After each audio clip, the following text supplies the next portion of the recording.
Sige lang mga Amarilyo ko, magpakabuhay kayo. Hindi magtatagal muli kayong mamumulaklak na parang ginto. Ha, ang tataba ng mga dahon ninyo, pati na ang tangkay at mga ugat nyo Marami na naman akong mapapagaling nito. Tao po! Tao po! May tao ba dyan? Abay, damuhong bata ito hindi yata ako nakikita. Hoy! Ano bang sinisilip-silip mo riyan? Anong kailangan mo? Tao po! Nandyan po ba si Lola Seta? Kayo po ba si Lola Seta? Abat talagang pinaglololoko ko ng batang ito Malapitan nga at patitikimin ko talaga ng palo ng tsinelas. Oh, ang puso nyo. Si Lola naman hindi na mabiro. Alam nyo naman po kung bakit ako narito. Bakit nga ba? Gagawin pa yata ako manghuhula ng batang ito Gamutin nyo na po si tatay, Lola Seta. Halos gabi-gabi na po siyang hindi nakakatulog dahil sa sugat niya po sa braso. Abay, kailan pa yun? Ano bang klaseng sugat ang nasa braso niya? Baka kagat na yan ng makamandag na hayop. Aba doktor na ang kailangan niyan, hindi albularya. Naku Lola, mabanggit lang po ang doktor kumukulo na ang dugo ko.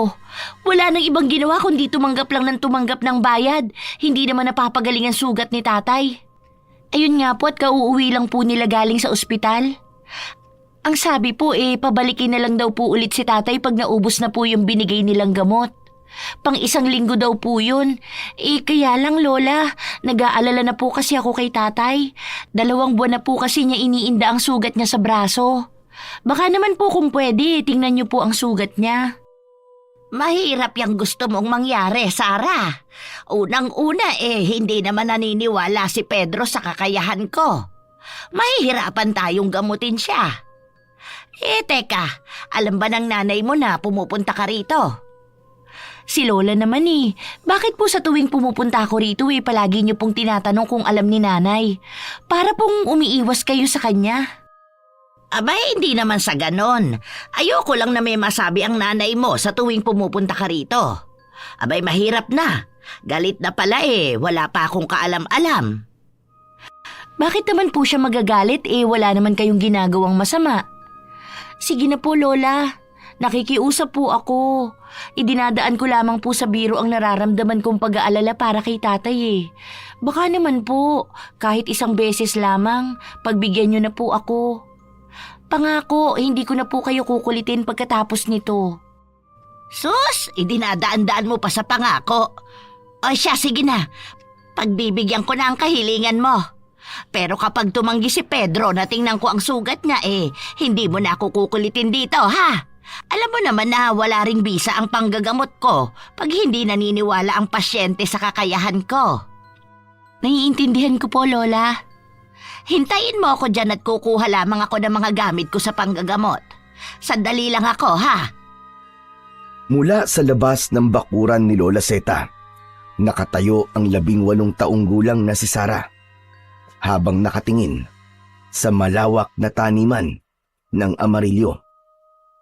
Maalaga sa halaman ang matanda dahil dito nito ibinubuhos ang lahat ng oras at pag-aasikaso na dapat sanay sa sarili nitong pamilya. Namuhay ng mag-isa si Lola Seta dahil itinakwil ito ng mga anak at tuluyan ng inabandona. Malungkot ang naging buhay nito. Sa 14 nitong mga anak, ni isa ay walang gustong mag-alaga sa matanda. Para itong hayop na basta na lamang itinapon sa kalye. Kaya naman, mas pinili na lamang ng matanda ang tumira sa bundok kasama ng mga halaman nitong Amarilyo. Isang mahusay na albularya si Lola Seta. Sa katunayan ay marami na itong pinagaling na pasyente na merong malulubhang karamdaman. Ang iba naman ay dumadayo pa mula sa malalayong lugar para lamang magpagamot sa matanda. Ang isa pa sa inahangaan niya sa matanda ay ang hindi nito pagtanggap ng bayad o kapalit sa panggagamot nito. Katwiran ng matanda ay nawawalan daw ng bisa ang kakayahan nito kapag tumanggap ng bayad mula sa isang pasyente. Pagkaraan ng ilang minuto, lumabas si Lola Zeta sa pintuan ng bahay nito. Dala ang maliit na basket na gawa sa hinabing uway. Nakalagay ang iba't ibang kulay ng likido sa loob ng bote. Pero ang napansin niya sa lahat ay ang pagputol ni Lola Zeta sa mga bulaklak ng amarilyo bago isama sa lalagyan nito ng mga gamot. Tara na at baka gabihin ako sa daan pabalik sa bahay. Hindi ko rin pwedeng iwanan ng matagal ang bahay ko. Mahirap na, baka mapaglaruan at sunugin pa ng mga pasaway na bata. Teka Lola, sandali lang po. Ano pong gagawin niyo sa bulaklak ng amarilyo? Basta, manood ka na lang mamaya habang ginagamot ko si Pedro. Gagamitin ko sa sugat niya ang katas ng bulaklak ng amarilyo. Ang amarilyo ay isang halamang may kulay dilaw na bulaklak. Sa kabila ng kagandahan nito ay meron itong mabahong amoy. Ang iba ay gusto ang amarilyo pero mas marami ang ayaw sa bulaklak na ito dahil sa kakaibang halimuyak nito. Pero para kay Lola Zeta, isang uri yun ng gamot na kayang magpahina sa bisa ng hawa ng aswang at kontra rin sa kagat ng makamandag na ahas, maging sa kagat ng mababangis na hayop na nakatira sa gubat. Habang naglalakad sa gitna ng kagubatan, ay napansin ni Sarah na panay din ang bulong ni Lola Zeta sa hangin. Pagkatapos ay tumitigil ito sa tapat ng bawat punong madadaanan nito, saka hahawak sa katawan ng kahoy at magsusuksok ng bulaklak ng amarilyo. Pagkatapos ay sandaling ipipikit ang mga mata habang nakatungo. Kaya naman, dala ng kuryosidad ay hindi na napigilan ni Sarah ang hindi magtanong sa matanda. Lola, bakit niyo po binubulungan at nilalagyan ng bulaklak ng amarilyo ang katawan ng mga puno? Ang alin ba? Napansin ko po kasing bumubulong kayo sa tapat ng mga punong madadaanan natin. Bakit po? Yun ba? Naniniwala ka ba sa mga elementong nakatira sa gubat? Naku, Lola Zeta, hindi po ako naniniwala sa mga aswang-aswang na yan. Mas natatakot po kasi ako sa mga buhay eh. Pero teka, Lola, ano po bang mga elemento ang sinasabi ninyo? Mga elementong nagtatago sa dilim, katulad ng aswang, engkanto at iba pang mga uri ng nilalang na may pambihirang kakayahan. Ang ginagawa ko para sa pagtatanda o pagkontra sa kapangyarihan ng nilalang na nakasunod sa atin. Ano po, Lola? Si Lola Zeta naman Gumaganti po yata kayo sa akin dahil sa pagbibiro ko po sa inyo kanina. Teka, bakit ka ba natatakot? Akala ko ba hindi ka naniniwala sa mga elemento? Kahit may presensya ng araw, ay hindi sila napipigilang magparamdam sa mga taong gusto nilang biktimahin. Kaya mag-iingat ka. Alam kong mula pa kanina ay may isang nilalang na nakasunod sa'yo. Nakasunod kayo naman po ang nakasunod sa akin. Sinasabi ko na nga ba pinaglololoko niyo lang po ako Pero, seryoso po ba talaga kayo sa sinasabi niyo? Dala ng matinding kilabot na gumapang sa buo niyang katawan, ay hindi maiwasan ni Sarah ang hindi mapalingon sa hulihan ng kanilang daan. Pakiramdam niya ay biglang nagsipagtaasan ang mga balahibo niya sa batok at braso. Kaya naman, napaatras siya ng hakbang at napakapit sa braso ni Lola Zeta, habang malikot ang mga matang nakatingin sa paligid ng kagubatan. Lola, wala naman ako nakikitang ibang nilalang sa paligid Paano niyo po ba nasabing may nakasunod sa akin? Dahil sa liwanag na nakikita ko sa kakahuyan at sa tulong ng bulaklak ng amarilyo, nalalaman ko kung anong klaseng nilalang ang nakasunod sa atin. Tara na, bilisan mo na lang maglakad. Sabi mo kanina hindi ka naniniwala sa mga aswang. Pero ngayon, kita mo naman siguro na namumula na ang braso ko sa higpit ng pagkakakapit mo. Baka gusto mo nang bitawan. Ha? Pasensya na po kayo, Lola. Nabigla lang po kasi ako kanina dahil sa sinabi ninyo. Teka, ano po ba ang kakayahan ng mga nilalang na nagtatago sa dilim? Madalas nakakapagpalit sila ng anyo, depende sa gusto nila. Kaya rin nilang manlinlang ng paningin ng tao, maging ang magpanggap na tao, pagkatapos sa gabi isang nakakatakot na halimaw. Bilisan mo nang maglakad dyan at malakas ang kutob kung may nangyayari sa ama mo na hindi sinasabi sa inyo ng nanay mo. Kaya tara na, saka ko na lang ipaliliwanag sa iyo ang tungkol sa Amarillo.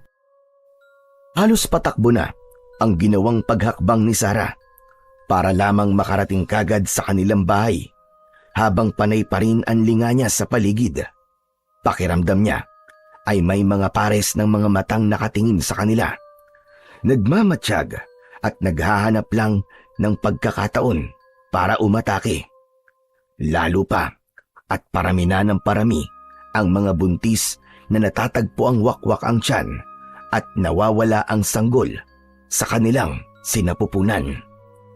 Isang pangyayari ng kaso ng pagpatay na hanggang ngayon ay misteryong hindi masolusyonan ng kanilang kapitan sa baryo. Pagkaraan ng ilang minutong paglalakad, sa wakas ay narating na nila ang kanilang bakuran.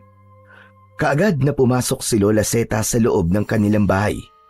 Nadatnan nila ang nakaupong si Mang Pedro sa upuang yari sa uway habang namimilipit sa sakit ng sugat nito sa braso. Patuloy yon sa pagnanaknak at mas lalong lumalaki na parabang unti-unting kinakain ang laman nito. Aray ko.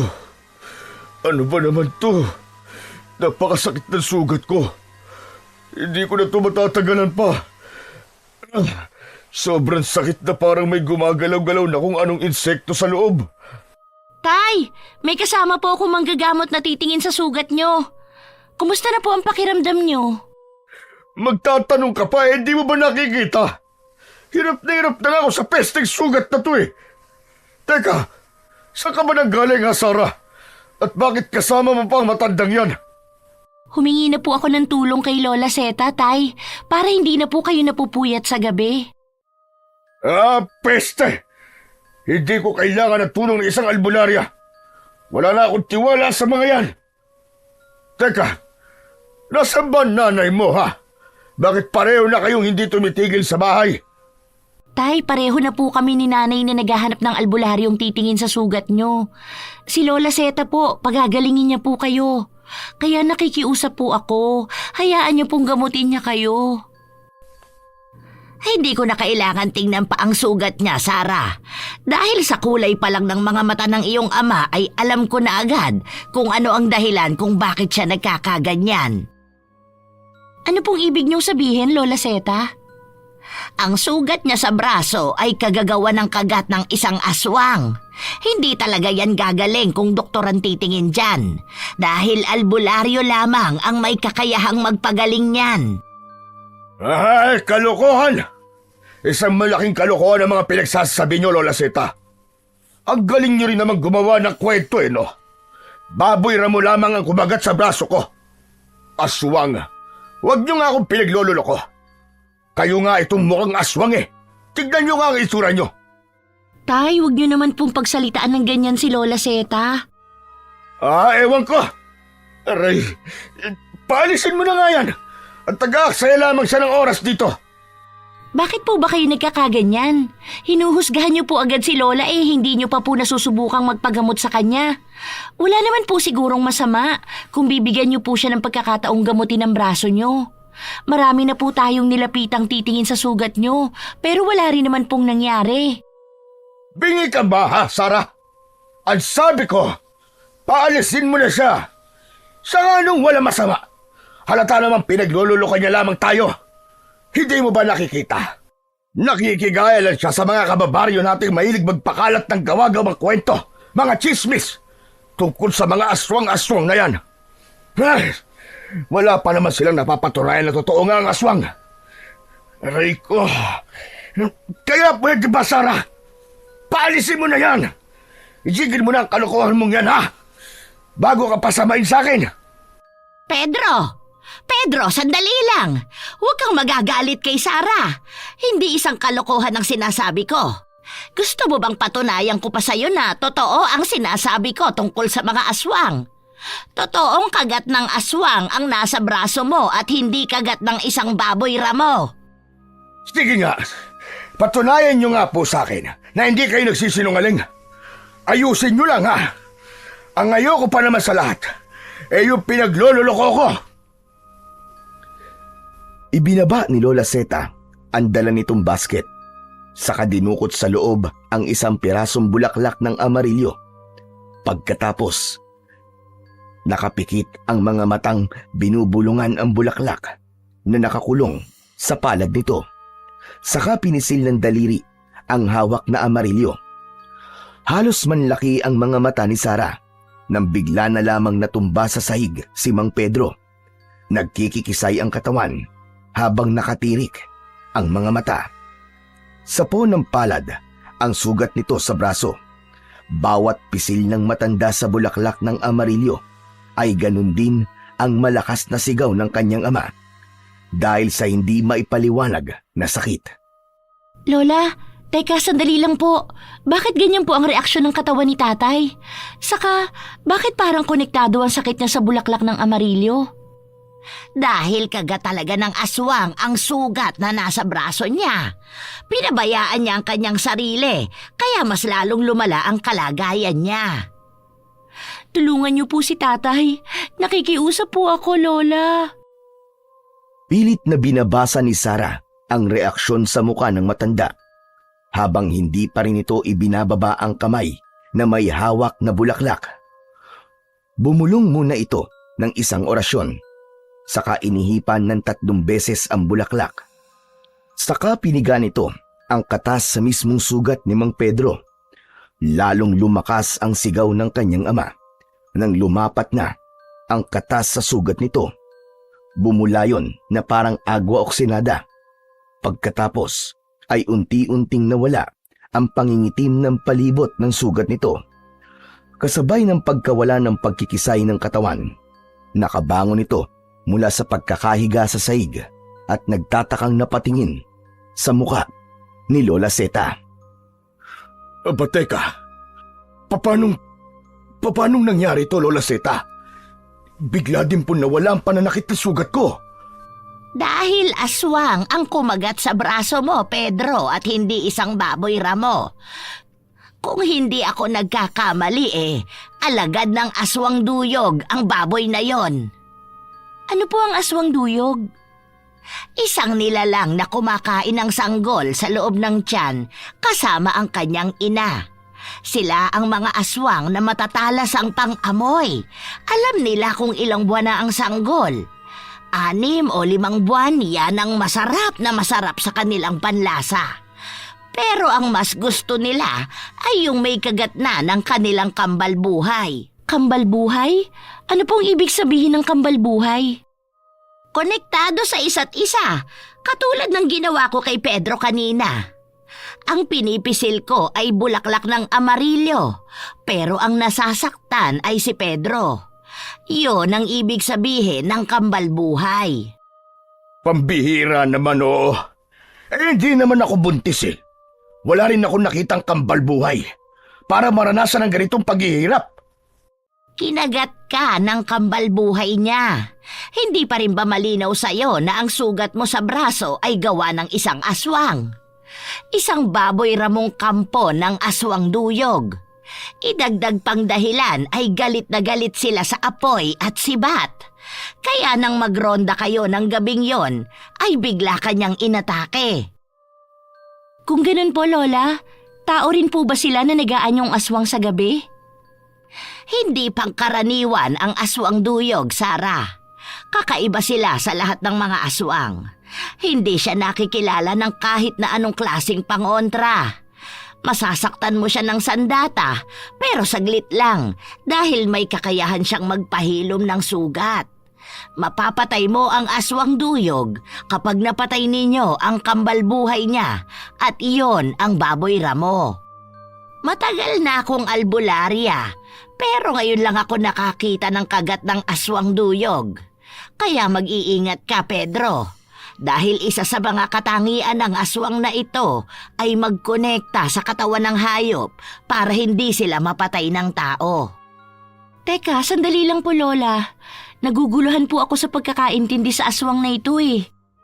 Paano pa sila mapapatay kung hindi sila tinatabla ng talim at pangontra? Madali lang intindihin ang mga sinasabi ko, Sarah. Isang halimbawa na ang ginawa ko sa Amarillo, kung paano kong sinaktan ng iyong ama nang hindi ko siya hinahawakan. Naiintindihan ko na po, Lola Zeta, kung ano po ang ibig ninyong sabihin. Mapapatay niyo siya dahil aswang duyog lang naman ang hindi tinatabla ng sandata at pangontra. Opo, malinaw na rin po sa akin kung paanong mapapatay ang aswang. Pero teka muna, Lola Zeta. Parang ang hirap naman po yatang paniwalaan na sinasabi nyo. Imposibleng may ganung aswang sa baryo natin. Hindi imposible, Pedro. Dahil yon ang isa sa kanilang mga kakayahan. Yun din ang dahilan kung bakit hindi sila nakikilala ng kahit na anong klase ng pangontra. Kaya nga mahirap silang puksain. Kailangan ng malakas na kapangyarihan para matapatan ang lakas nila.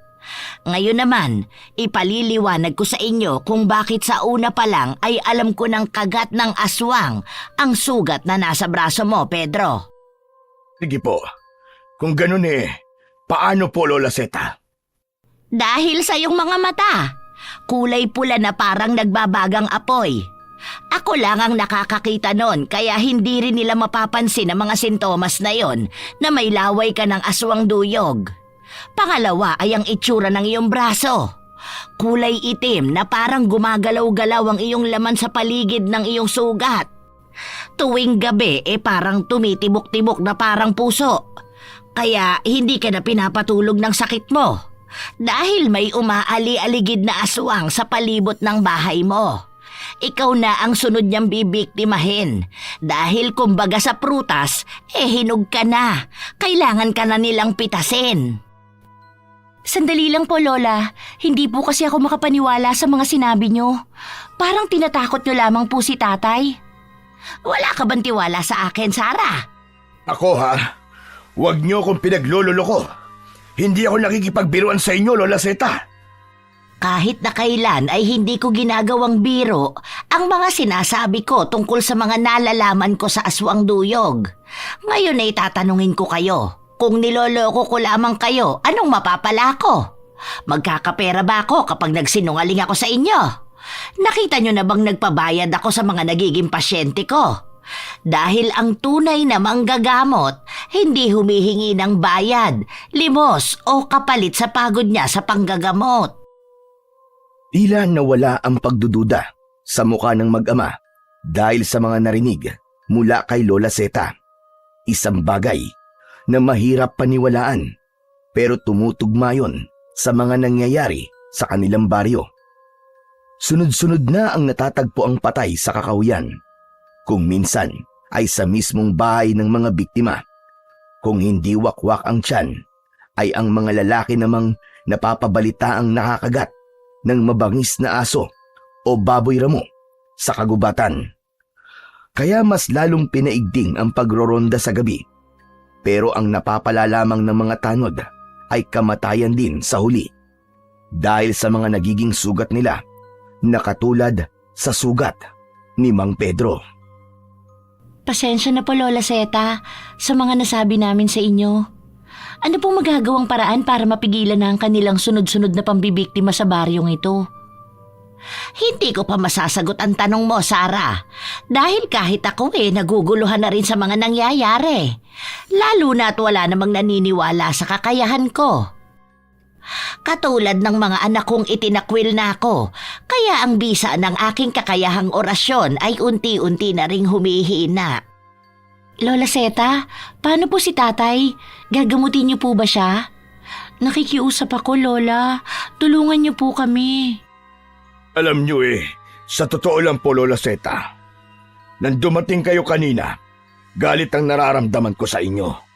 Dahil iniisip kong hindi kayo totoong albularya. Pero nang patakan nyo ng katas ng bulaklak ng amarilyo ang aking sugat, ay nawala ang pananakit nito bigla. At nawala po ang lahat ng pagdududa ko sa kakayahan nyo. Hindi ko po ito sinasabi sa inyo, para tulungan nyo ko.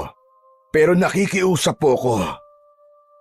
Sige ho, gamutin nyo po ang sugat ko. 2 buwan na po akong palaging pinupuyat ng sugat ko na to. Kahit hindi mo sabihin, alam kong naniniwala ka sa kakayahan ko. Dahil hindi tumatalab ang panggagamot ko kapag kumokontra ang isip ng pasyente ko. Ang totoo niyan kapag sumasakit ang iyong sugat, ang ibig sabihin nun ay nasa malapit lang ang aswang. Binabantayan ka niya at humahanap ng pagkakataon para sumalakay sa'yo at lapain ka sa loob ng pamamahay mo. Paano po natin siya mapipigilan, Lola Seta, kung wala kayong pangontra sa aswang duyog? Nakikita mo ba itong dala kong mga langis at bulaklak ng amarilyo? Mamayang gabi, magparikit ka ng apoy sa kalan, maglalagay ka ng bunot ng nyog na ang usok ay hindi dapat mawala hanggang sa pagsapit ng umaga.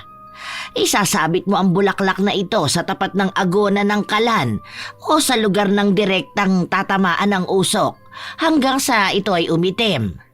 Saka patakan mo ng langis ng 3 beses ang bawat tungko o batong nakatayo sa kalan. Sa ganong paraan, mawawala ang masarap na amoy ng sugat ni Pedro. Makakatulog na po ba ako ng maayos at tuluyan ang gagaling ang sugat ko sa braso, Lola Seta? Oo, Pedro. Kaya lang kailangan pa rin na may nagbabantay sa kalan para hindi mawala ang usok. Ako na po ang magbabantay sa kalan, Lola Seta. Pero teka lang po, gabi-gabi po ba namin yun gagawin? 1 beses kada 3 araw. Marami sana akong nailigtas na buhay kung sa una pa lang naniwala na sa akin ng mga tao. Kaya sana, makinig din kayo sa mga sinasabi ko. Patutunayan kong totoo ang lahat ng sinasabi ko sa inyo tungkol sa bisa ng amarilyo. Sahan niyo po, nagagawin ko po ang lahat ng mga sinabi niyo. Marami pong salamat sa tulong niyo, Lola Seta. Pasensya na po kanina kung hindi naging maganda ang unang pagsalubong ko sa inyo. Lalo na po sa masasakit na salitang binitiwak ko sa inyo. Naiintindihan ko. O paano? Aalis na ako at may mga naiwan pa akong gawain sa bahay. Dahan-dahang tumayo si Lola Seta habang inililinga ang mga mata sa paligid ng bahay na para bang may hinahanap. Saka naglakad ng dahan-dahan palabas ng bahay. Sa labas ng bakuran ay makikita ang ilang mga tao na nakikiusyoso sa ginagawa ng matanda. Sa loob ng bahay ni Sara at Mang Pedro, halos pagtinginan ito ng mga kapitbahay nila na puro panghusga lang ang alam. Taas ang noo na naglakad ang matanda na hinabol na lamang niya ng tanaw mula sa kanilang pintuan. Saka muling binalingan ang nakaupong ama. Salamat anak na walang pananakit na sugat ko. Pero teka, nasa na nga ba nanay mo at kanina ko pang hindi nakikita? Ang sabi po kasi maghahanap daw po siya ng albularyong gagamot sa inyo. Abay wag na ka mo. Hanapin mo nga muna at kanina pang nawawala sa paningin ko yon. Pagkatapos ng mga nangyaring ito sa akin, hindi ko na tuloy maiwasan ng hindi kabahan kapag hindi ko kayo nakikita . Bilisan mo lang, Sara. Bumalik ka kagad at iwasan mo magpagabi sa labas ng bahay. Ay, bigla akong inantok nang mawala ang sakit ng sugat ko. Ay, Panginoon ko, salamat. Makakatulog na ako ng maayos. Sige po, Tay. Aalis na ako. Bago lumabas ng pinto, ay isang malalim na buntong hininga ang pinakawala ni Sara. Sa isip niya ay nahihiwagaan siya sa kakaibang aswang na sinabi ni Lola Seta. Lalo na ang tungkol sa paniniwala ng mga tao tungkol sa aswang. Kaya marami ang napapahamak dahil marami rin ang hindi naniniwala sa mga alagad ng dilim. Matitigas ang ulo at hindi marunong pagsabihan. At sa kabila ng mga nangyayari, nanatiling kalmado ang mga tao. Bigla niya tuloy naalala ang panganay niyang kapatid na si Rosa. Magmula nang mamasukan itong katulong sa Maynila. 1 taon nang hindi ito nagpaparamdam, ni hindi nila alam kung buhay pa ba ito o patay na. Pwede rin na sadyang kinalimutan sila nito dahil sa hirap ng buhay nila sa probinsya. May ganong klase ng anak talaga na kayang tiisin ang mga magulang para ipagpalit sa sariling kapakanan. Kung minsan ay naiisip niyang paano pa kaya nila na isusubo ang masarap na pagkain habang ang kanilang iniwang magulang ay nagdidildil ng asin. Ay, bakit ko ba biglang naalala si ate? Magloloob naman sila kung anong klaseng anak sila. Kanya-kanya naman kami ng pagmamahal. Hindi ko naman siya pwedeng pakialaman sa pagiging masamang ugali niya. Saka lamang inihakbang ni Sarah ang kanyang mga paa para hanapin si Aling Mela. Pero pagkalipas lamang ng ilang oras na paghahanap, ay hindi niya nakita ang kanyang ina. Alam naman niya na maging ito ay namumroblema na rin sa sakit ng kanyang ama. Kaya naman, hindi niya namalayan ang oras. Medyo madilim na ang paligid nang magpasya siyang umuwi. Pagdating niya sa bahay, ay halos manlaki ang kanyang mga mata nang makita si Aling Mela na naghahain na ng hapunan at naglalagay na ng pinggan sa ibabaw ng lamesang gawa sa kawayan. Oh, Sarah, saan ka ba nang galing anak? At naghahanapan na kayo ng nanay mo? Halos malibot ko po ang buong baryo sa kahahanap kay nanay. Nakauwi na po pala siya. Nako, Sarah, hindi naman pala umalis ng bahay ang nanay mo eh. Nakita ko siyang natutulog sa kwarto mo. Napuyat daw siya kagabi dahil sa kakadaing ko. Totoo naman ah. Sino ba naman ang makakatulog ng maayos habang may sumisigaw sa tapat ng tenga ko? Sige na Sarah, maupo ka na at kumain ka muna. Kailangan mo magbantay mamayang gabi sa kalan. Mabuti na lamang at nakumbinsi mo ang tatay mo na magpagamot sa matanda. Kung nung pa siya nakinig sa akin, edi sana magaling na ang sugat ng tatay mo. Oo nga sabi na, kasalanan ko na. Sino ba namang gusto maghirap ng ganito? Kaya lang naman ako hindi nagpapagamot sa doktor napakamahal ng mga gamot ngayon. Kaya bawal tayo magkasakit kasi mahirap lamang tayo. Hindi ko talaga akalaing talaga palang mahusay na manggagamot si Lola Zeta. Isang katotohanan sa buhay ng mga mahihirap ang magkasakit ng malubha. Pababalik-balikin ka at hindi halos papansinin sa ospital. Pabibilihin ka pa ng sarili mong higaan dahil ang kwarto para lamang sa may pera. Pero maiba nga tayo ng usapan, Sarah. Ayaw ko pa rin na lumalapit ka sa matandang yon, ha? Bakit po, Nay? Basta, makinig ka na lamang sa akin, anak. Para lang din naman ito sa kaligtasan mo. Hindi na sinagot ni Aling Mela ang tanong ni Sarah. Ipinagpatuloy na lamang niya ang pagkain hanggang sa matapos sila ng hapunan. Saka sinimulan ang kanyang pagsusunog ng bulaklak sa kalan. Maaga ring nakatulog ang mag-asawa at siya ang naiwang gising. Pero habang nagbabantay sa kalan, ay bigla siyang nakarinig ng malakas na sigaw ng lalaki sa labas ng kanilang bakuran. Kaya't napabalikwas siya ng upo. Napatayo siyang napasilip sa pinto at gano'n na lamang ang panlalaki ng kanyang mga mata. Nang makita ang isang lalaki na hinahabol ng isang malaking baboy ramo. Mabilis ang pagdampot niya ng itak para tulungan ito. Alam niyang aswang duyog ang nakita niyang humahabol sa binata.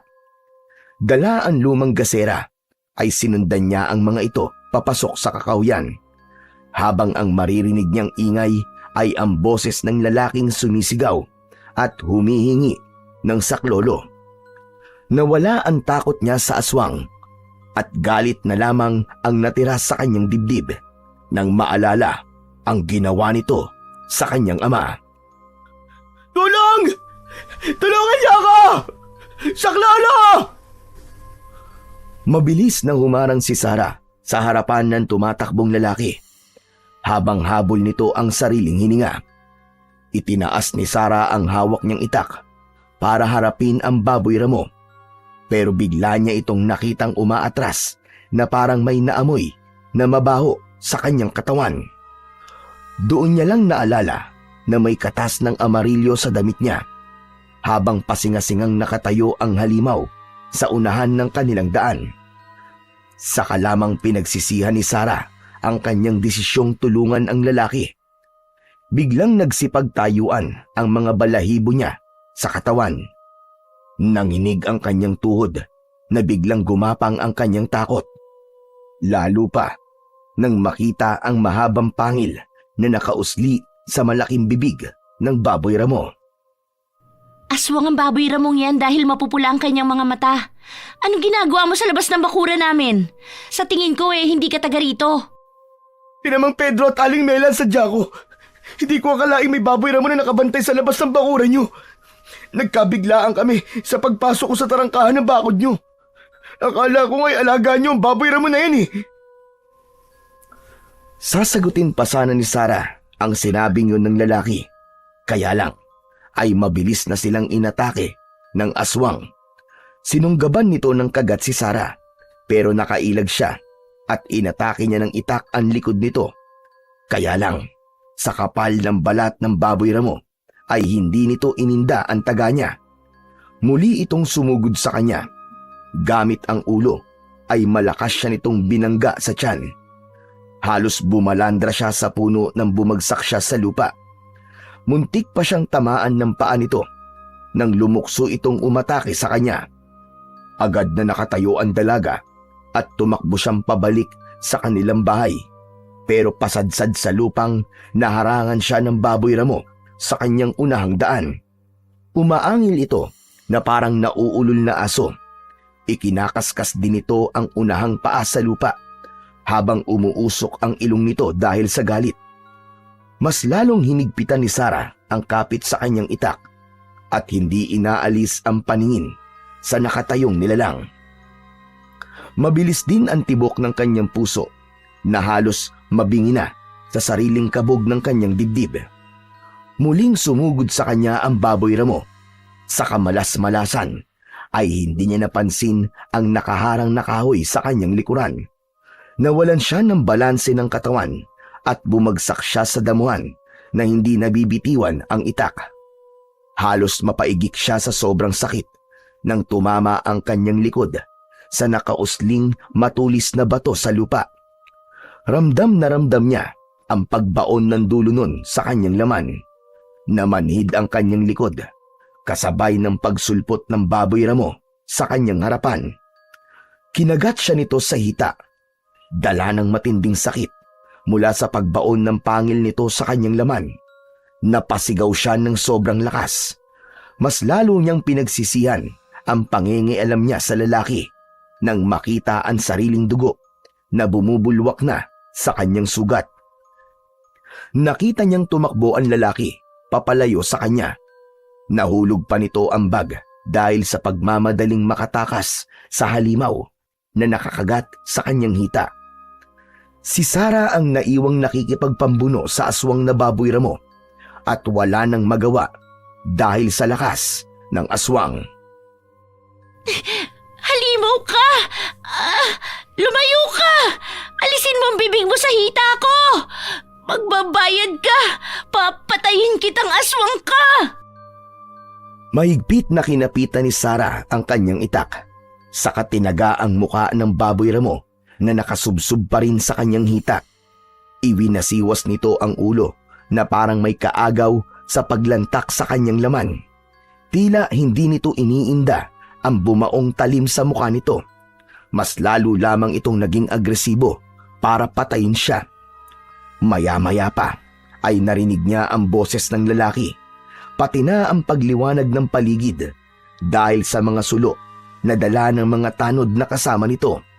Ang buong akala niya ay tuluyan na siyang iniwan ng lalaki. Ayun po siya, Kapitan! Ayun po! Tulungan niyo po yung babae! Kagat-kagat po siya ng baboy ramong aswang! Nang mapansin ng baboy ramo ang ilaw mula sa sulo, Bumitaw ito sa pagkakakagat sa kanyang hita. Ang mga bagong dating na tanod naman ang binalingan nito. Dahil sa bilis ng pangyayari, nahagip nito ang nasa unahan na lalaki.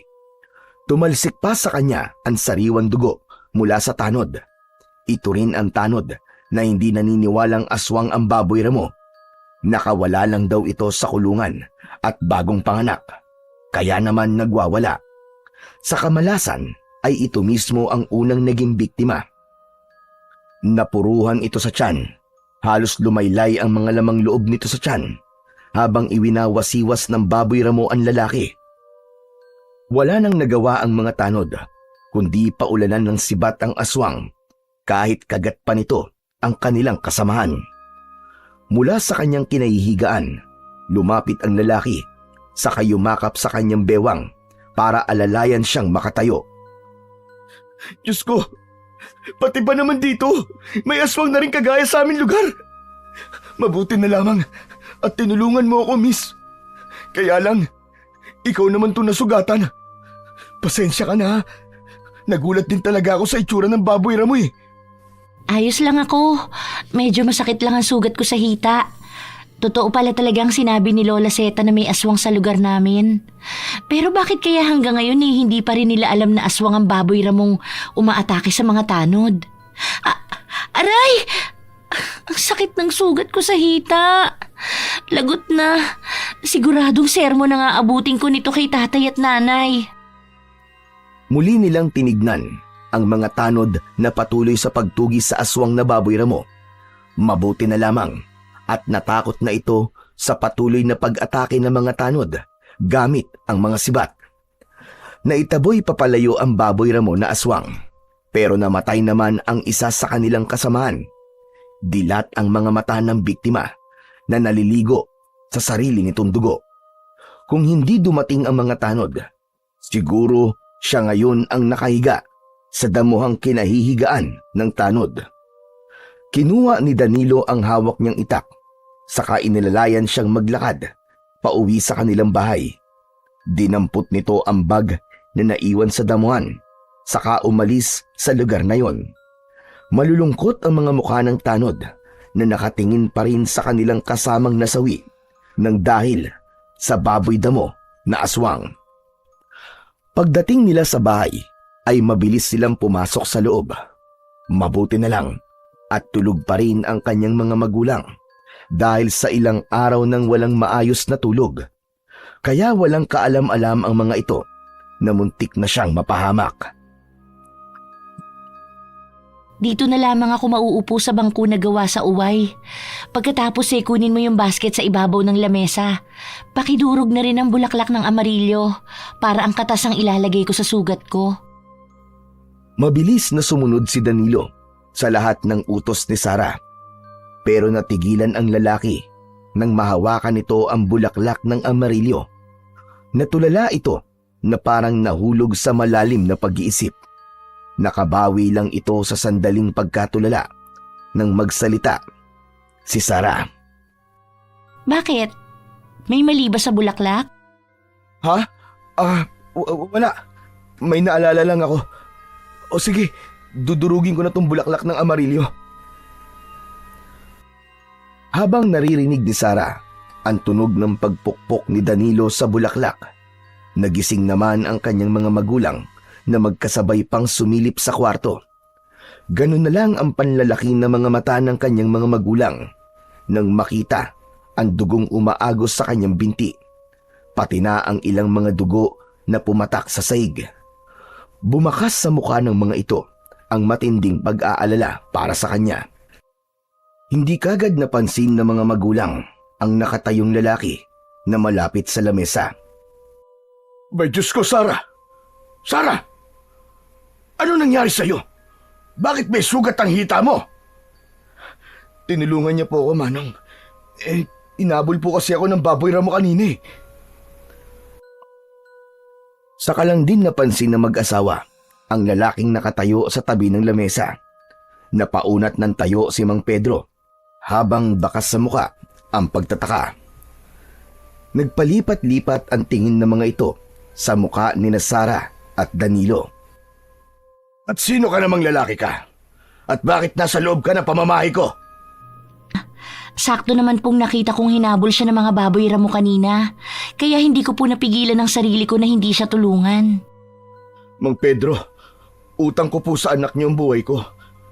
Pasensya na po, nang dahil po sa akin ay muntik na po siya mapahamak.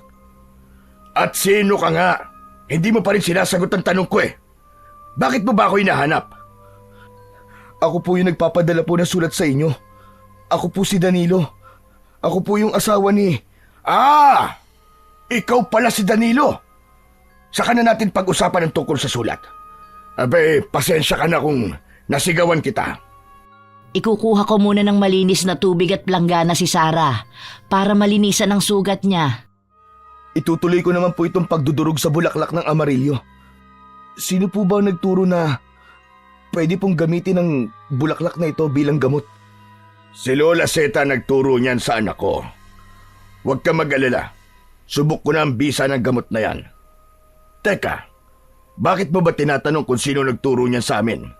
May alam ka ba sa panggagamot ng sugat?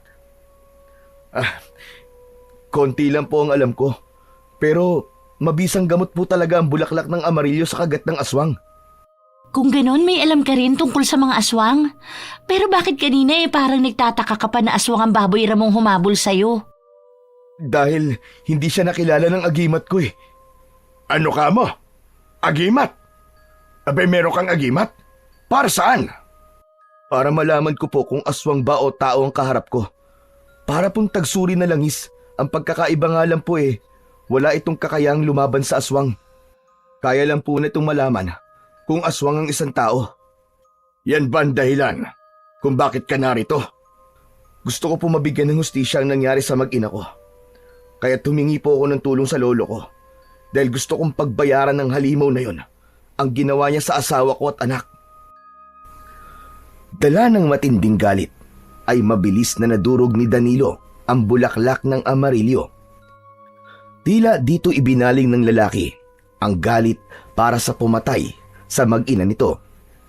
Napansin niyang nanginginig ang kamay ni Mang Pedro habang nakatingin sa lalaki na nakilala niya sa pangalang Danilo.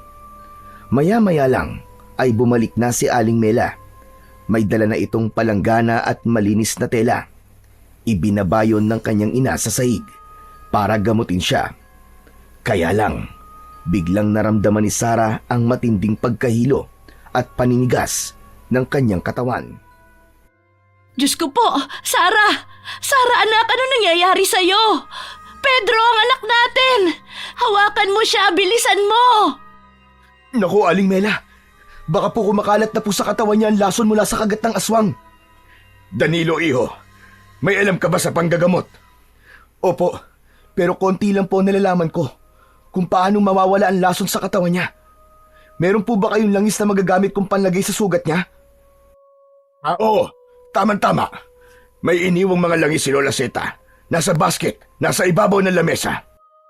At teka lang, at dadagdagan ko lamang ng bunot ng nyog ang nakasalang sa kalan. Pilit na pinaglalabanan ni Sarah ang nararamdaman niyang sakit.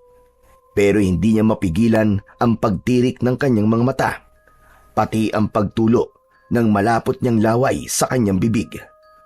Mas lalong nataranta si Aling Mela sa pagpupunas sa kanyang sugat sa hita. Ramdam na ramdam niya ang panginginig ng kamay nito habang lumalapat yon sa kanyang balat. Pati na ang pagpatak ng luha sa mga mata ng kanyang ina dahil sa matinding pag-aalala.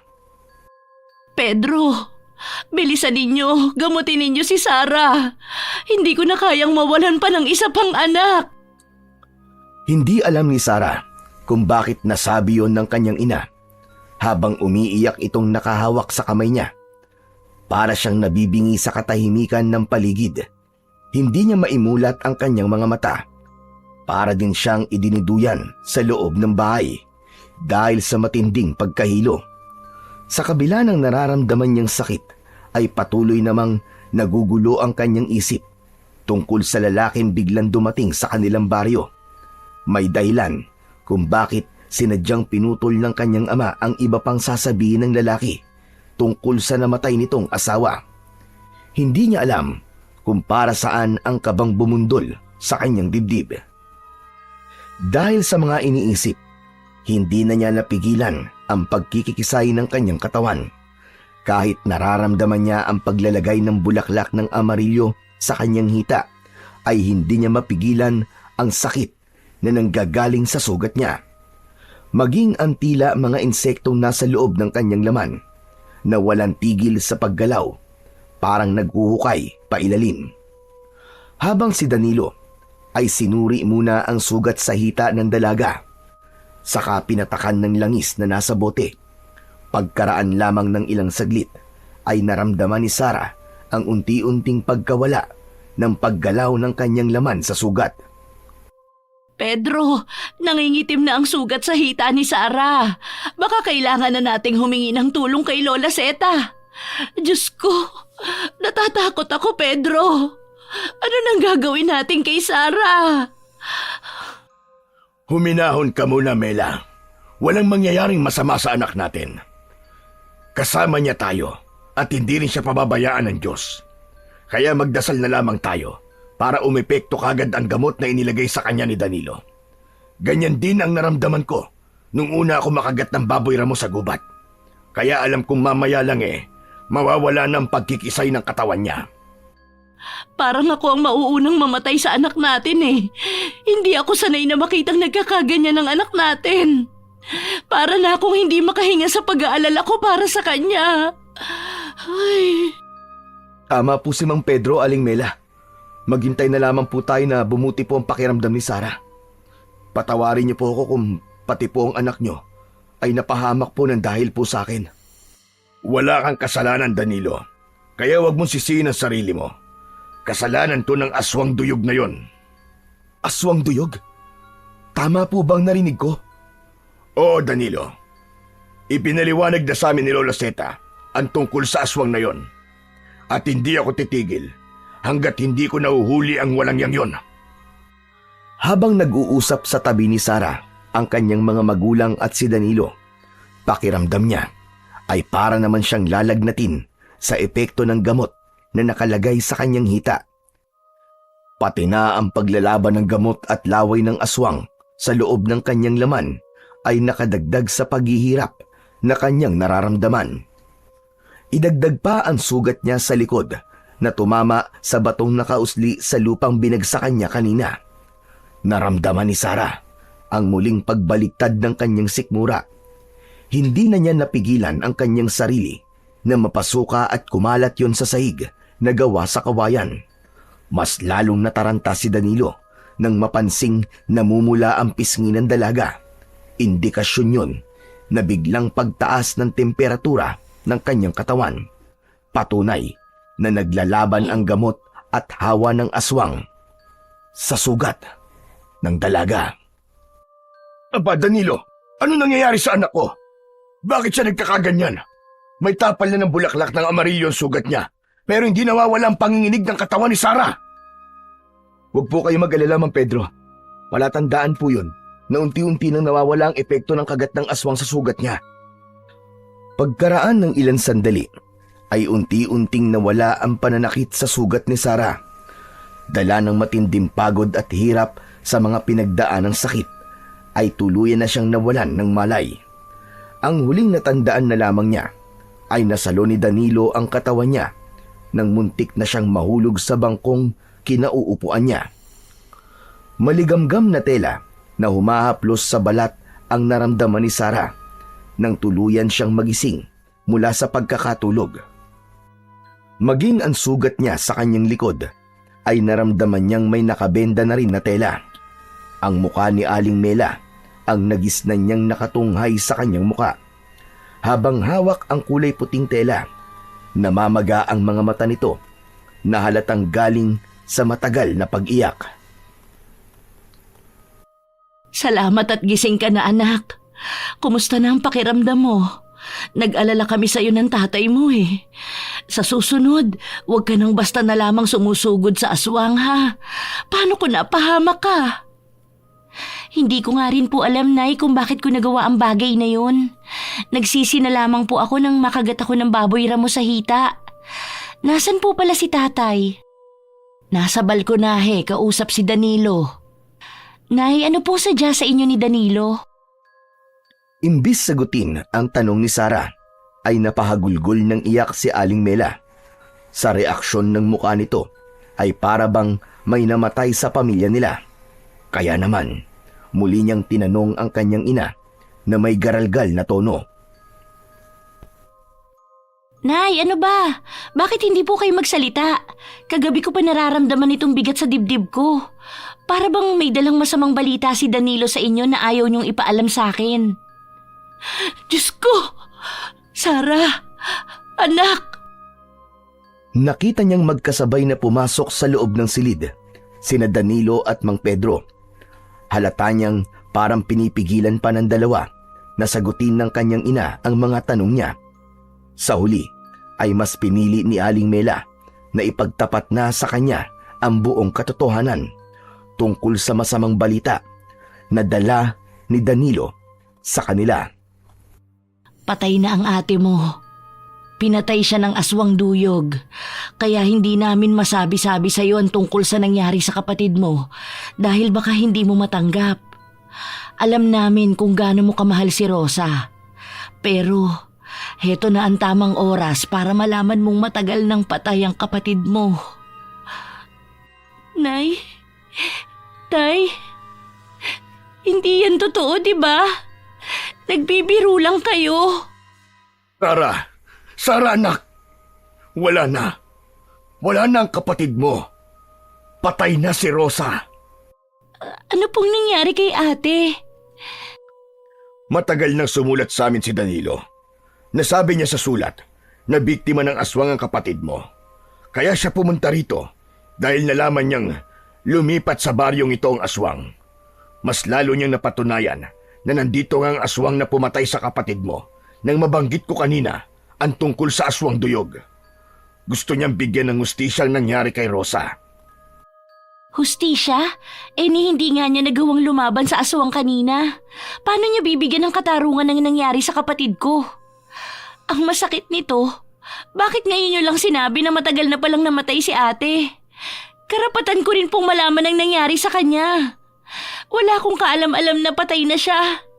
Kung ano-ano pa ang iniisip ko tungkol sa kanya, yun pala may nangyari ng masama sa kaawa-awa kong kapatid. Gusto ko malaman kung paano siya namatay, Danilo. Buntis si Rosa. Nang bigla kaming inatake ng aswang duyog sa bahay na tinutuluyan namin. Siya ang pumili ng lugar na titirahan namin. Gusto niya ay yung malapit sa kakahuyan. Para daw tahimik at hindi niya kayo masyadong mamiss. Pero hindi ko naman nakalain na sa pangalawang araw pa lang namin sa bahay na yon. Ayun na pala ang huling gabi na makikita ko siyang buhay. Nadatnan ko siyang nag-aagaw buhay. At sinabi niya sa akin na huwag ko raw munang ipapaalam sa inyo kung sakali mang mamatay siya. Pero hindi ko napigilan ang aking sarili. Kaya't sumulat kagad ako sa inyo, Aling Mela, Mang Pedro. Patawarin niyo po ako. Kasalanan ko po nangyari kay Rosa. Pero bakit ngayon ka lang nagpakita sa amin? Halos 1 taon na ang nakalilipas bago pa naming malamang patay na si ate. Dahil wala akong mukhang maihaharap sa inyo. Hanggang nalaman ko na lang na nakarating na rito ang aswang duyog. Gusto kong ako mismong pumatay sa halimaw na yun. Mas dapat na sa akin siya managot. Kung totoong nasa baryong ito ang pumatay sa aking kapatid, pues nagkamali siya ng baryong pinuntahan. Bumakas sa mukha ni Sara ang matinding galit. Tila nawala ang kirot ng sugat niya dahil mas nanaig ang sakit sa pagkawala ng kapatid niya. Bigla niyang naisip si Lola Seta. Alam niyang malaki ang maitutulong ng matanda sa problema niya ngayon. Isang bagay na hindi na muna niya ipapaalam sa kanyang mga magulang. Ang planong nabuo sa kanyang isipan. Bibigyan niya ng hustisya ang nangyari sa kapatid niya. Ilang araw ang lumipas, ay palaging nakakulong sa kwarto si Sara habang nagpapagaling siya ng kanyang sugat. Talagang pinaghahandaan niya ang muling paghaharap nila ng aswang. Habang si Danilo naman ay nakitira sa kanilang bahay at mas piniling sumama sa mga nagrorondang mga tanod. Naniniwala itong may magagawa ito para patayin ang aswang gamit ang sibat. Isang gabi, nagpasya si Sarah na palihim na umalis sa kanilang bahay, papunta sa tirahan ni Lola Zeta. Pagdating niya sa gitnang kagubatan, panay ang linga niya sa hulihan ng kanyang daan, habang dala ang itak at lumang gasera na nagsisilbi niyang tanglaw sa daan. Napatigil siya sa pagakbang nang merong isang nilalang na dumaan sa kanyang harapan, kaya alisto siyang napatingin sa paligid. Ganun na lamang ang panlalaki ng kanyang mga mata nang makita ang isang nilalang na nakatayo sa kanyang likuran. Nakangising tumutulo ang kulay itim at malapot nitong laway, habang unti-unting humahakbang pasulong papalapit sa kanyang kinatatayuan. Kung ganon, ikaw pala ang pesting halimaw na pumatay sa kapatid ko! Magbabayad ka! Wala akong alam sa mga pinagsasasabi mo. Ang mahalaga sa akin ay ang dugo mo. Ang sarap ng amoy ng isang dalaga. Matagal na panahon na rin na palagi akong naghihintay ng 6 na buwan para lamang makatikim ng masarap na putahe. Pero ngayon, iba pa rin ang amoy ng dalagang may kagat ng kambal buhay ko. Baliw ka ba? Hindi ako buntis! Malaki lang talaga ang tiyan ko! Alam kong hindi ka buntis, pero may kagat ka ng aking kampon sa iyong hita.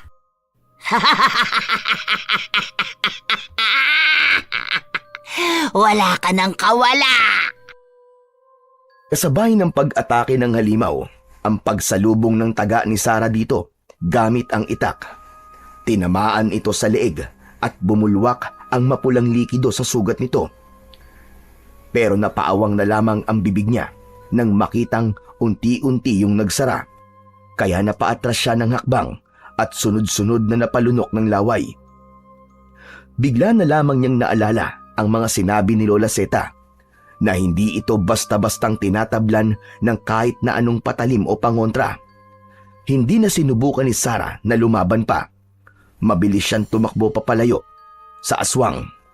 Tila nawala ang tapang niya nang makita ang pagkawala ng sugat nito sa leeg. Tulong! Nandito ang aswang! Tulungan niyo ako! Halos hindi lumapat sa lupa ang mga paa ni Sarah. Makalayo lang sa aswang na humahabol sa kanya. Eksakto namang napatingin siya sa gawi ng may liwanag na kakahuyan. Alam niyang suluyon na nanggaling sa mga nagrorondang tanod. Kaya naman, mas lalo pa niyang nilakihan ang pagakbang ng kanyang mga paa. Tulong! Hindi na naituloy ni Sarah ang pagsisigaw niya nang bigla siyang nilundagan sa katawan ng aswang. Bumagsak sila sa damuhan at pilit iniiwasan ang mga kalmot sa kanya ng aswang. Nabitawan na rin niya ang itak at kumalat ang apoy sa damuhan mula sa natapong gas ng kanyang gasera. Lumikha yun ng paglingas ng apoy sa mga natutuyong dahon ng mga puno, kaya't mas lalong nagwala ang aswang na nakadagan sa ibabaw ng kanyang katawan. Pilit na inaabot nito ang kanyang muka.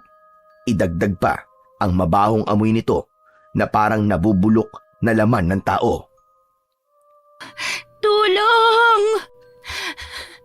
Tulong! Ila nawala ang kanyang pag-asang maririnig siya ng mga tanod sa kakahuyan.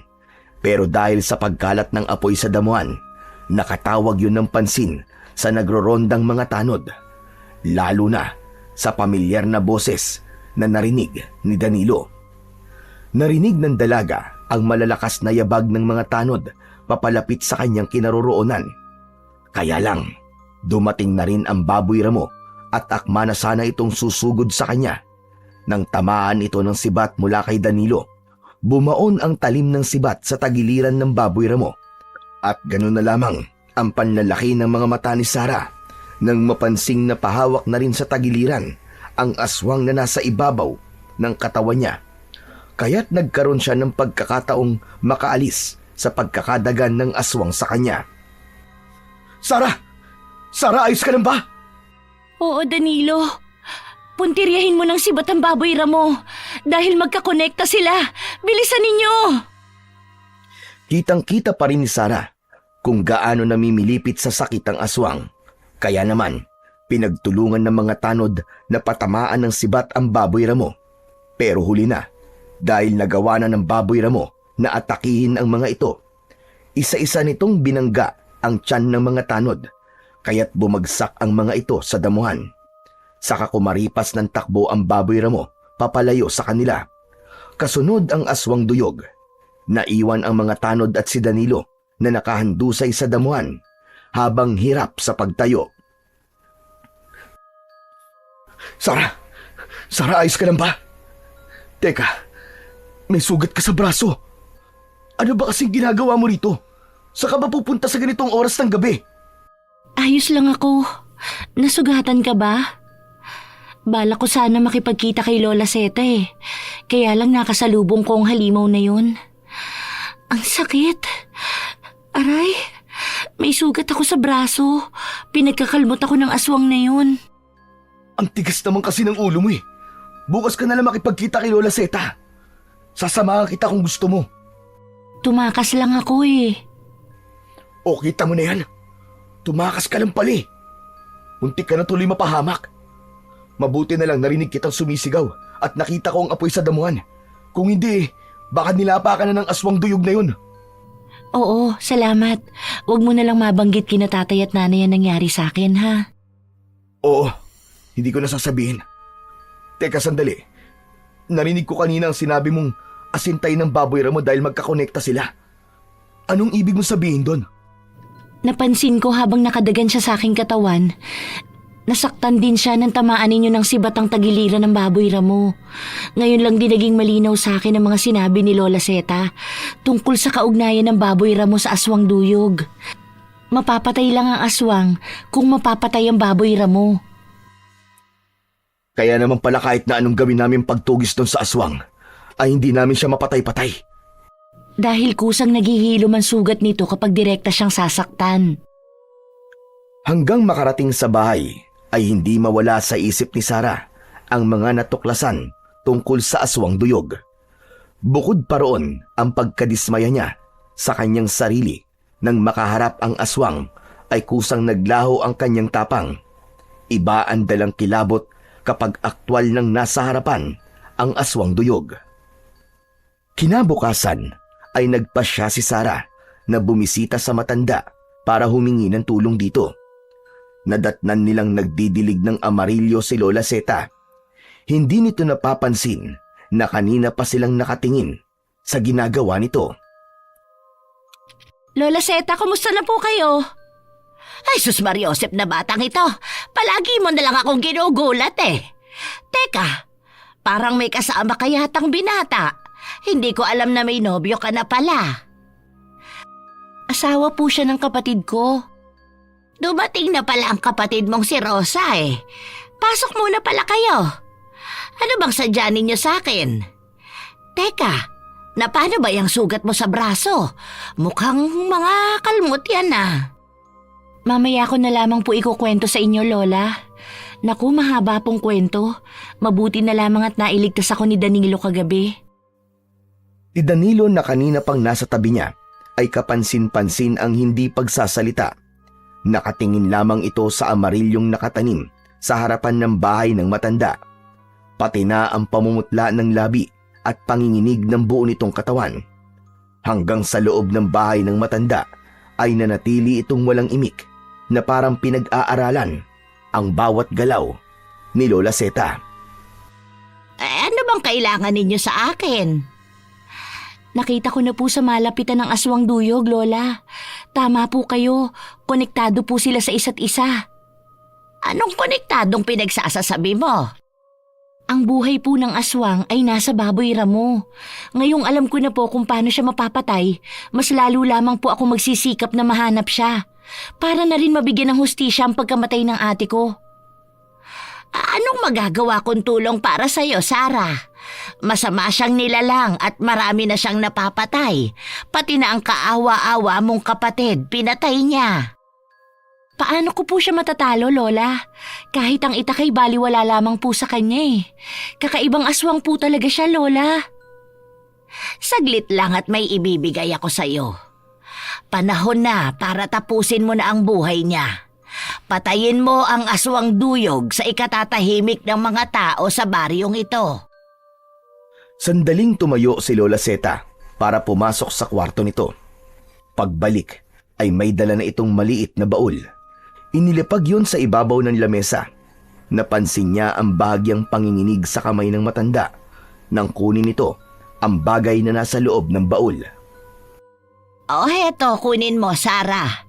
Gamitin mo ang mutya ng amarilyo para patayin ang aswang. Kahit ako hindi ko na rin nagugustuhan ng mga pinaggagawa niya. Nakikiusap ako, gawin mo ang lahat para mapatay siya.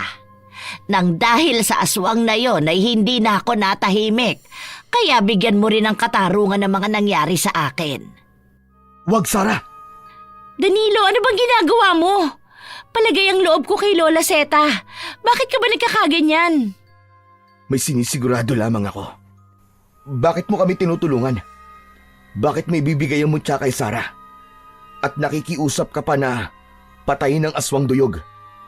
May mga dahilan ako, kaya pakiusap. Hayaan mo kong tulungan si Sarah sa pagpuksa sa aswang duyog.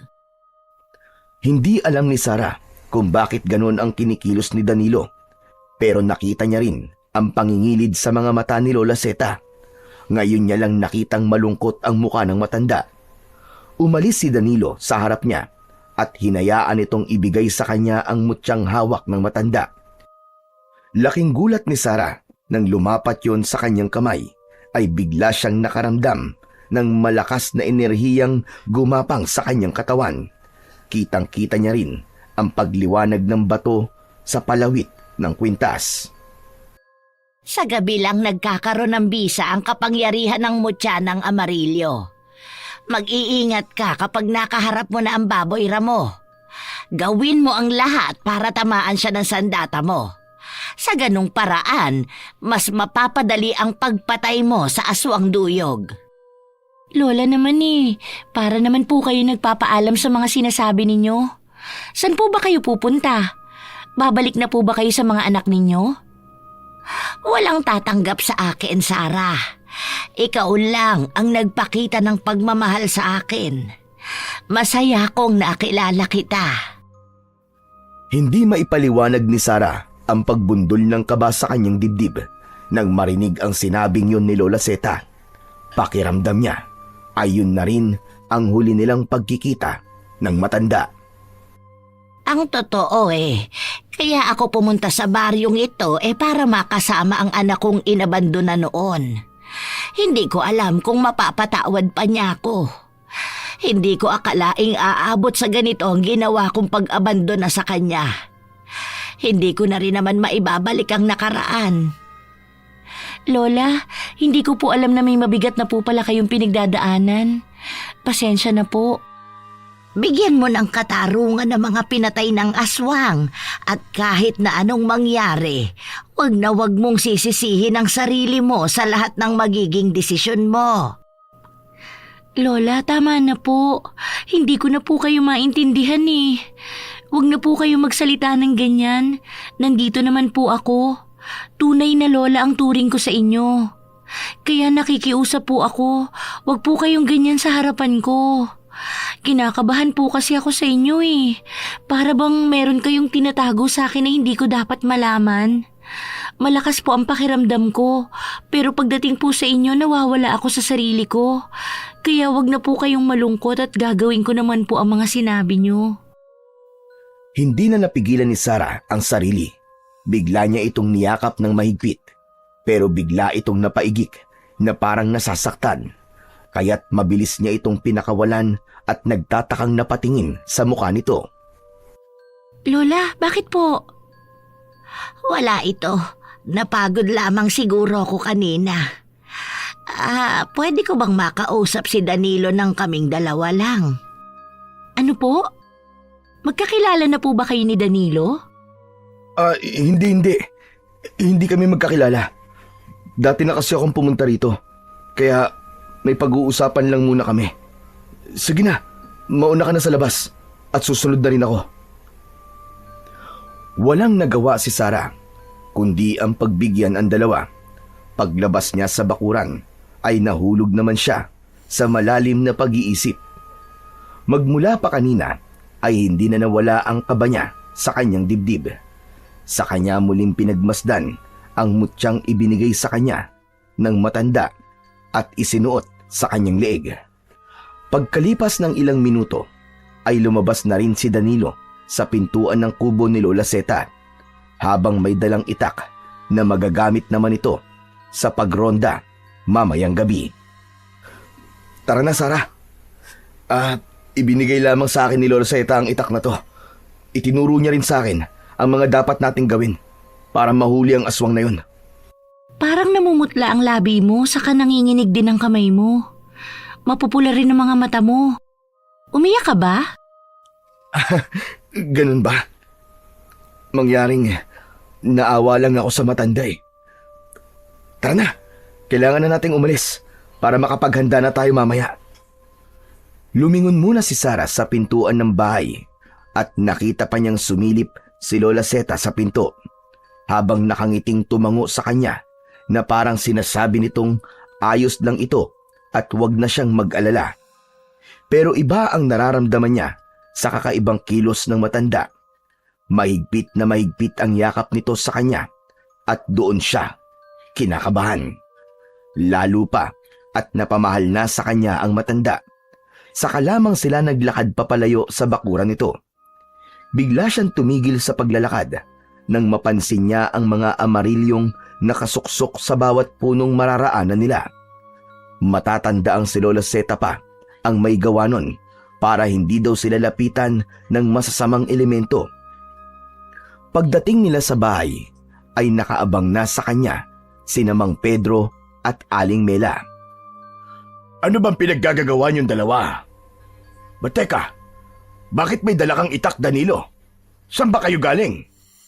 Mang Pedro, kinausap lang po namin si Lola Zeta. Mamayang gabi na po gagawin ang malawakang pagroronda ng mga tanod sa gubat. Ang alam ko po kasama po kayo sa lakad namin mamaya. Kaya lang po si Sarah gusto rin po sumama sa atin Aba hindi ka sasama, Sarah, hindi pa pwede. Masyadong delikado. Gawain lamang ito ng mga lalaki. Muntik ka na nga mapahamak nang dahil sa aswang duyog na yon. Pasensya na po, pero hindi ninyo ako mapipigilang sumama sa inyo, Tay. Gagawin ko po ito para kay ate. Nakikiusap ako, Sarah. Makinig ka sa ama mo. Huwag mo nang dagdagan ng mga pag-aalala namin sa iyo ng tatay mo. Nangako po ako kay Lola Zeta na papatayin ko ang aswang duyog. Sinabi niya sa amin ni Danilo kung paano namin mapapatay ang aswang na yun. Nakahanda na po ako sa paghaharap namin. Lalo pa at ibinigay niya sa akin ang mutya ng amarilyo na tatalo sa aswang duyog. Anong sabi mo, Sarah? Mutya ng amarilyo? Teka, siya ba mismo ang nagbigay sa iyo ng mutya ng amarilyo? Opo, Nay. Nakiusap po siyang patayin ko ang aswang duyog na pumatay sa aking kapatid. Ikinuwento ko po sa kanya ang nangyari kay ate. Kaya niya ibinigay sa akin ang mutya at sinabi niya rin kung paano namin siya mapapatay. Kaya wala pong dahilan para tumigil ako at hindi sumama sa pagroronda mamayang gabi kay tatay. Sabay-sabay silang napatitig kay Aling Mela nang mabitiwan nito ang basong may laman na kape. Bumagsak yun sa saig at nabasag sa paanan ng kanyang ina. Bigla itong namutla at nanginig ang katawan. Sobrang nagtataka si Sarah sa naging reaksyon ng kanyang ina. Idagdag pa ang bumakas na takot at pag-aalala sa mukha nito.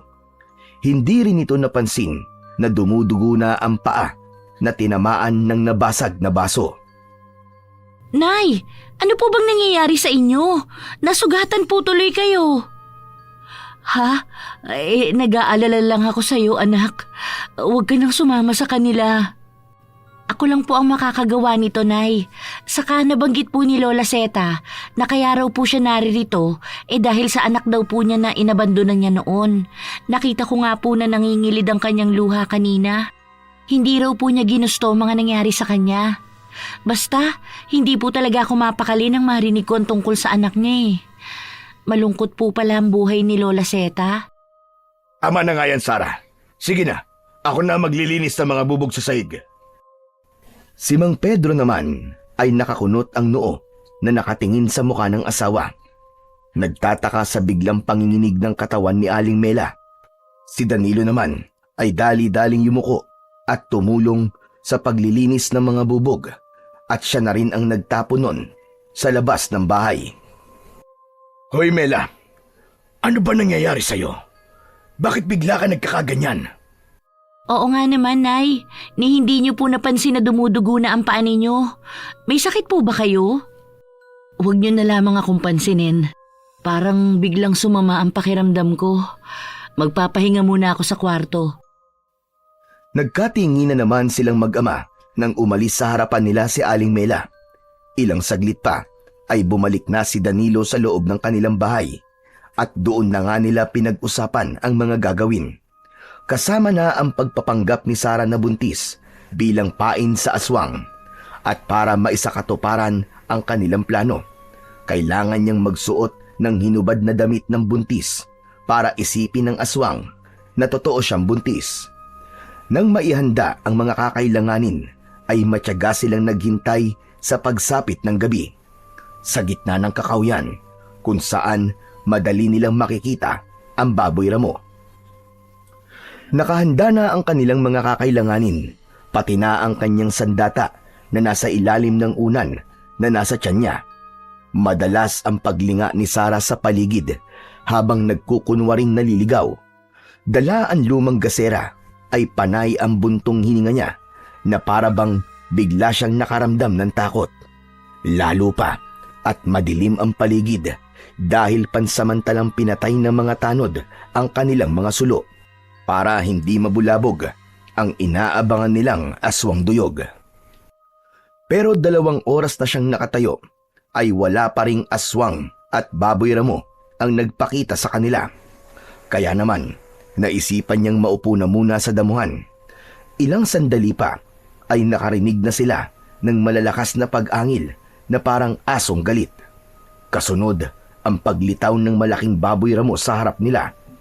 Para itong takam na takam sa katawan ni Sarah. Epektibo ang naisip nilang plano dahil kitang-kita sa reaksyon ng aswang ang pagtulo ng malapot itong laway na palatandaan na naaamoy na nito ang amoy ng buntis. Ilang saglit pa ay nagpakita na rin ang aswang duyog sa kanyang likuran. Nakangising nakadipa ang mga braso. Heto na sila. Sindihan na ninyo ang mga sulo. Halos magkasabay na lumitaw ang mga tanod kasama ang kanyang ama at si Danilo. Bawat isa ay may mga dalang itak at sibat. Tila nataranta ang mga aswang nang makita ang maraming mga tanod at tao na nakapalibot sa kanila. Pero hindi nila inaasahang pupuntiryahin ng aswang ang mga tanod na nakapalibot sa mga ito. Kitang-kita niya kung paanong umatake ang mga aswang at winakwak ang tiyan ng isang tanod. Sa bilis ng mga pangyayari ay hindi niya nagawang pigilan ang aswang, lalo na ang biglang pagtakbo ng mga tanod papalayo sa kanilang kinaroroonan.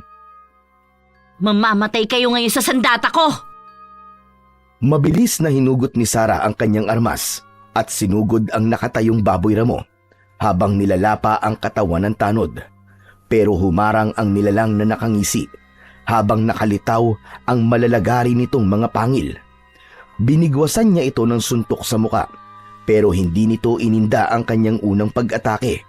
Gumanti ito ng kalmot sa kanyang dibdib na muntik pang matanggal ang suot niyang mutya. Nang lumabas ang kwintas sa kanyang leeg ay saka lamang yun lumiwanag.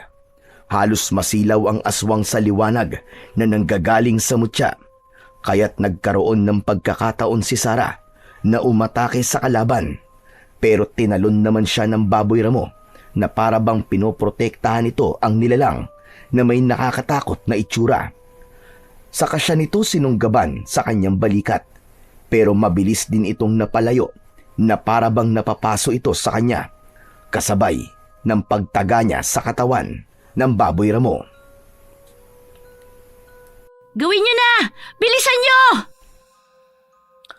Sabay-sabay na sumugod ang mga natirang tanod sa aswang na baboy ramo sa pangunguna ni Danilo. Gamit ang mga sibat ay bumaon ang mga talim nito sa katawan ng baboy ramo. Si Mang Pedro naman ang umatake sa nakatayong aswang duyog. Nakita ni Sara na bumagsak sa damuhan ang baboy ramo at tinaga naman ni Danilo ang leeg nito. Halos magkasabay na napasigaw ang baboy ramo at aswang duyog dahil sa sakit. Pero biglang dumating si Aling Mela. Umiiyak itong sumisigaw papunta sa nakatayong aswang duyog. Wag! Kasabay ng pagtarak ng mga tanod sa katawan ng baboy ramo, gamit ang mga sibat nito, ang pagbagsak rin sa damuhan ng aswang duyog. Habol ang sariling hiningang kitang-kita ni Sara kung paanong binuhat ng kanyang ina ang nakahandusay na katawan ng aswang duyog. Saka mahigpit nitong niyakap. Inay! Hindi! Hindi ito maaari! Nay! Diyos ko! Nay! Nay, paanong... Teka. Anong ibig sabihin nito, Mela? Bakit mo tinawag na nanay ang aswang na pumatay sa ating anak? Nay? Diyos ko! Inay! Inay! Mas lalong nanlaki ang mga mata ni Sara nang unti-unting nagbago ang anyo ng aswang duyog. Nahigit niya ang kanyang hininga nang makita kung sino ang dugo ang nakahandusay sa damuhan. Nanginig ang kanyang tuhod na napaluhod siya sa lupa. Lola Seta? Paano nangyari? Paanong siya ang aswang? Diyos ko! Bakit si Lola Seta pa? Nay! Bakit si Lola? Totoo ang mga nakikita mo, anak. Si Nanay Seta, ang aking ina. Ako ang anak niyang inabando na noon. Dahil sa pagiging aswang niya. Matagal ko siyang tiniis. Pero ngayong nakahandusay na siya sa damuhan at duguan, hindi ko pala kaya. Nay, patawarin po ninyo ko. Bakit ninyo to ginawa? Nalaman ko lang kanina na napatay ko ang sarili kong apo. Patawarin mo ako, anak. Hindi ko sinasadya. Kasabay ng pagbagsak ng kamay nito sa damuhan, ang malakas na sigaw ng pag-iyak ni Aling Mela. Kasunod ang pagyakap ng mahigpit ni Sara sa katawan ng kanyang totoong lola. Habang ang baboy ramo ay halos magkaluray-luray ang katawan sa dami ng tinamo nitong sugat mula sa mga sibat. Lahat ng mga tanod na nakasaksi sa pagbabagong anyo ng aswang ay hindi rin makapaniwala sa mga natuklasan.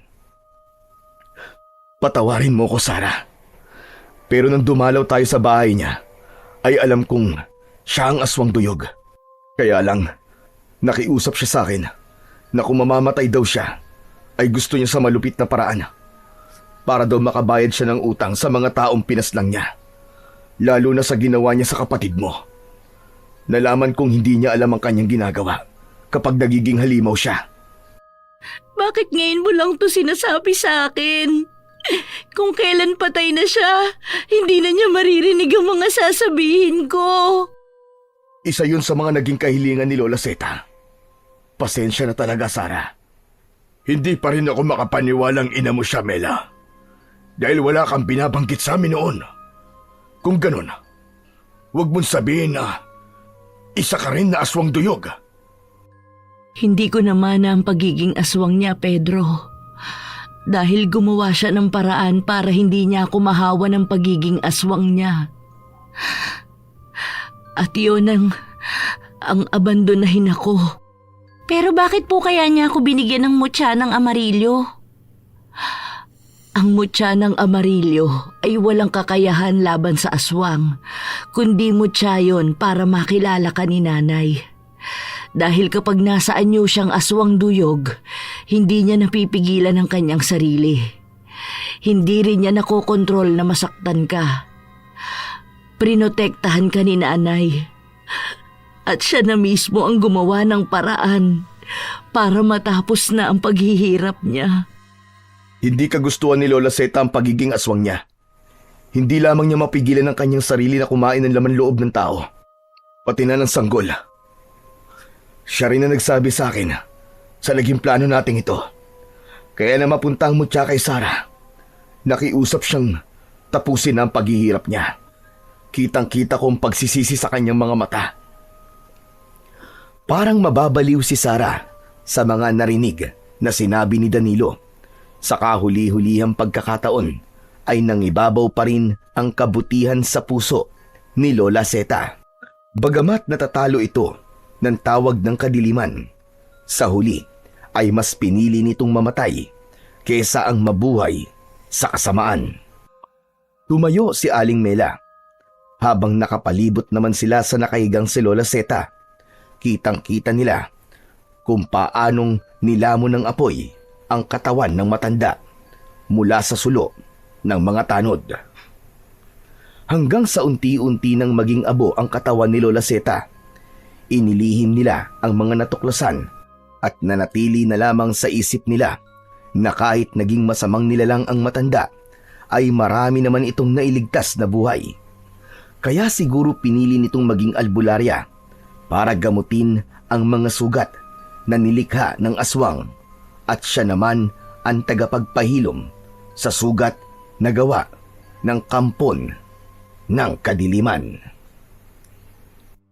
Hindi pa rin po ako makapaniwalang wala na si Lola Zeta. Nakakalungkot lalo na kapag naaalala ko ang sinabi niya na kahit anong mangyari, huwag kong sisisihin ang aking sarili. Sa una pa lang ay humingi na siya ng tawad sa akin na para bang nagpapaalam na. Tama ka. Bigla rin nawala ang galit ko sa kanya. Lalo na nang malaman kong hindi niya lang napipigilan ang kanyang sarili na pumatay ng tao. At sa tuwing nalalaman niyang may napapatay siyang tao, ay masyado niya yung dinadamdam. Ilang beses niyang sinubukan magpakamatay. Kaya lang ipalagi siyang nabibigo. Dahil nararamdaman ng kambal buhay niya ang plano niya. Ang kambal buhay niya ay ang baboy Ramo. Iniisip ko pa lang ang mga hirap na pinagdaanan niya para na rin nawawala ang galit ko sa kanya. Pero hindi pa rin maitatanggi nagkasala siya. Sa mata ng Diyos at sa mata ng mga tao ay may nagawa pa rin siyang pagkakamali. Patawarin ninyo ko kung inilihim ko sa inyo ang tungkol sa aking ina. Kalimutan na po natin ang mga nangyari, Nay.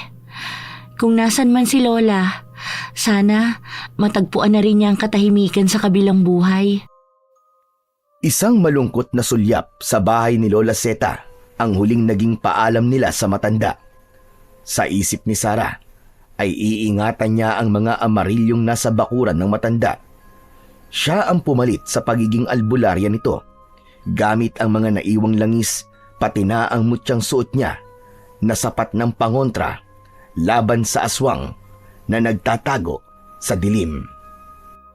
Ang buhay ay punong-puno ng hiwaga, mahirap ipaliwanag at mahirap paniwalaan.